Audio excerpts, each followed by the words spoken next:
Buenas tardes. En esta ocasión vamos a revisar el tema de respuesta metabólica al trauma. Comenzamos.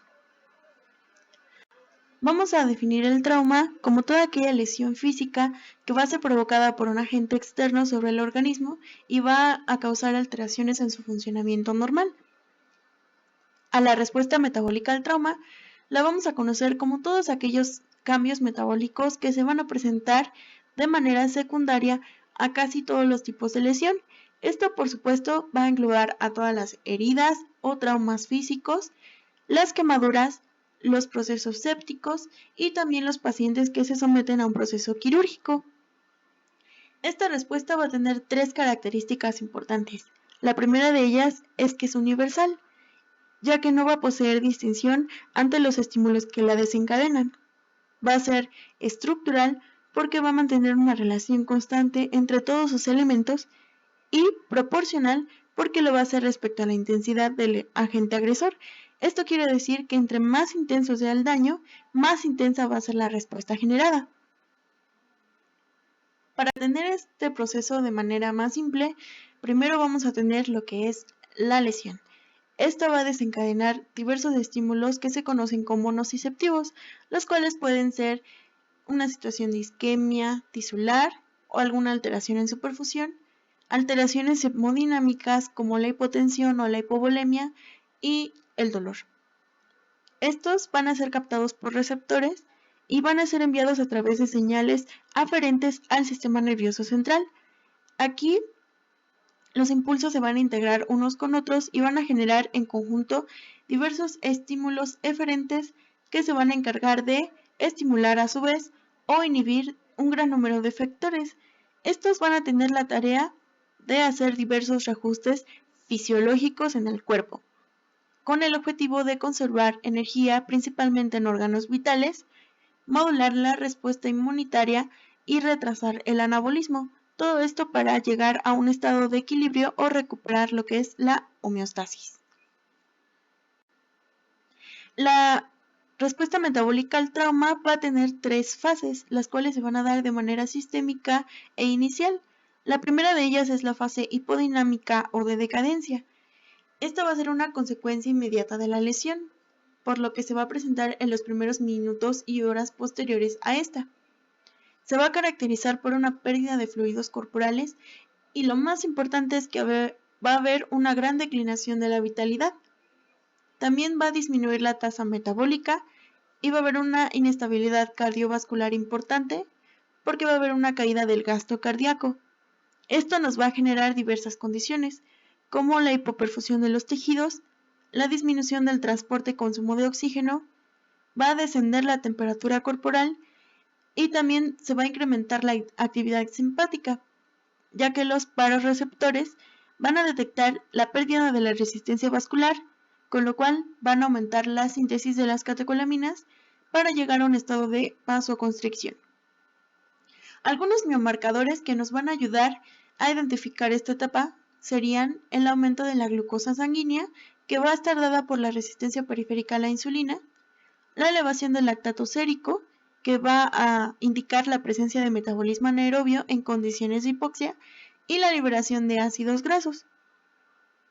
La siguiente fase sería la fase hiperdinámica o de aumento, también conocida como catabólica, ya que va a estar caracterizada por un gran estrés metabólico. Aquí el estado cardiovascular va a ser hiperdinámico, se van a utilizar sustratos mixtos, lo que va a conllevar a un resurgimiento de la vitalidad. También el aumento del gasto energético basal va a ser de 1.5 a 2 veces más. Se va a consumir más oxígeno y por ende se va a producir más dióxido de carbono. Y esto pues va a ocurrir en los primeros 5 días después de la lesión y se puede prolongar semanas después. Los principales biomarcadores que nos van a ayudar son la hiperglicemia mantenida, pero esta vez va a ser por un proceso de gluconeogénesis en la cual se va a obtener glucosa de otras moléculas como los aminoácidos. Y lo más importante es que va a haber un balance negativo del nitrógeno. Esto va a ser una expresión directa de la degradación proteica corporal. Y también van a aumentar la síntesis de hormonas contrarreguladoras como el glucagón, los corticoides y las catecolaminas, que más adelante les voy a hablar un poquito más sobre esto. La última fase sería la fase anabólica o de reparación, también llamada de convalescencia. Aquí van a prevalecer la acción de los sistemas compensadores, va a disminuir el gasto de energía y el metabolismo va a cambiar las vías catabólicas por las anabólicas.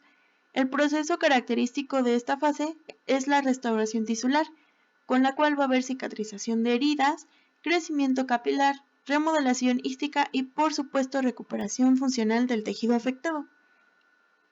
Ahora, para entender un poquito más de esta respuesta, vamos a ver que van a interactuar tres sistemas principales: el sistema nervioso, el sistema endocrino y el sistema inmunitario. Y para entenderlo un poquito más, vamos a tener dos términos importantes. El primero de ellos sería el arco aferente, el cual ya vimos un poquito de ello.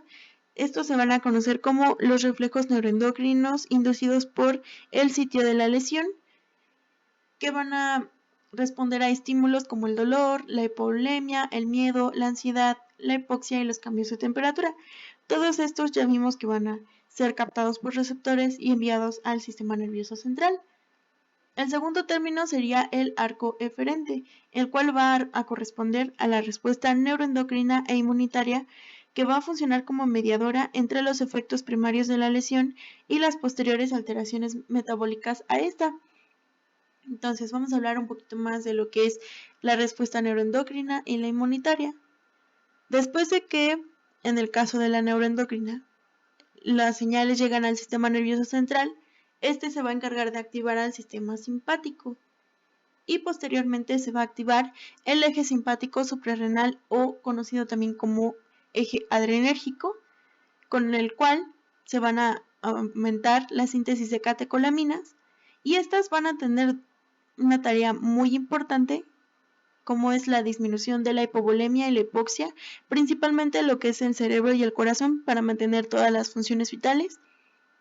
Y van a tener otras tareas secundarias, como lo es la elevación de la glucogenólisis, la gluconeogénesis, la lipólisis y la cetogénesis, esto en el hígado, además de que también van a inhibir la captación de glucosa en el músculo estriado, que va a estar mediada por la insulina. Con esta respuesta adrenérgica inicial, además del foco traumático y las citocinas liberadas en la fase aguda, se va a activar otro eje, que es el eje hipotálamo hipoficiario suprarrenal, el cual va a liberar lo que son las hormonas contrarreguladoras, como lo es el glucagón, la adrenalina, la noradrenalina, la hormona del crecimiento y el cortisol. Estas se van a oponer principalmente a lo que es el efecto de la insulina, ya que esta va a ser la principal hormona que va a inhibir la gluconeogénesis.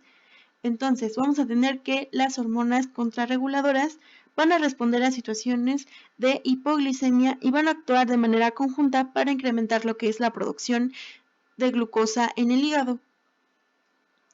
Otro eje que se va a activar es el eje hipotálamo hipoficiario gonadal.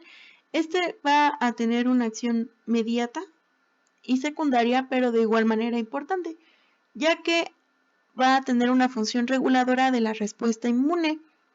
Aquí vamos a ver que los estrógenos van a tener acciones inmunoestimulantes y los andrógenos van a tener acciones inmunosupresoras.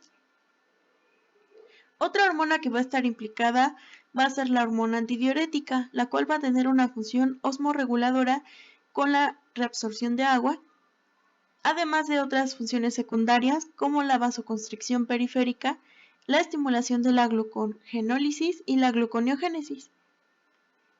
También vamos a ver la acción de la aldosterona, la cual es importante ya que va a mantener el equilibrio hidroeléctrico y el volumen circulante mediante la reabsorción de sodio, cloro y la secreción de potasio. Otras hormonas implicadas van a ser la prolactina, la somatostatina, que va a intervenir en el metabolismo de los carbohidratos después del trauma, la serotonina, que se va a liberar en el tejido lesionado y va a actuar como mediador de la respuesta inflamatoria, la histamina, que va a generar la vasodilatación periférica y la permeabilidad vascular, además de mediar la función inmunitaria, y los eicosanoides que van a regular la circulación pulmonar y cerebral. En cuanto a la respuesta inmunitaria, vamos a ver qué va a ocurrir durante la fase aguda mediante la secreción de citocinas, las cuales van a actuar como mensajeros, además de que también van a promover la eliminación de la infección y la reparación de los tejidos. En la fase aguda vamos a ver la secreción del factor de necrosis tumoral alfa, la interleucina 1, 2 y 6, las cuales van a ser proinflamatorias, y otros factores como el factor de agregación plaquetaria, y se va a aumentar la actividad del complemento. La interleucina 1 va a ser muy importante para la fagocitosis de los desechos celulares, las endotoxinas, además de que va a inducir la fiebre y la producción de los fibroblastos. La interleucina 2 va a actuar como segundo mensajero para estimular la proliferación de células T citotóxicas y células T helper. Y el factor de necrosis tumoral alfa va a originar manifestaciones de choque séptico como lo son la hipotensión, acidosis metabólica, fiebre y las lesiones hemorrágicas. Bueno, esto ha sido un repaso general de lo que es respuesta metabólica al trauma. Eso sería todo por mi parte. Gracias por su atención.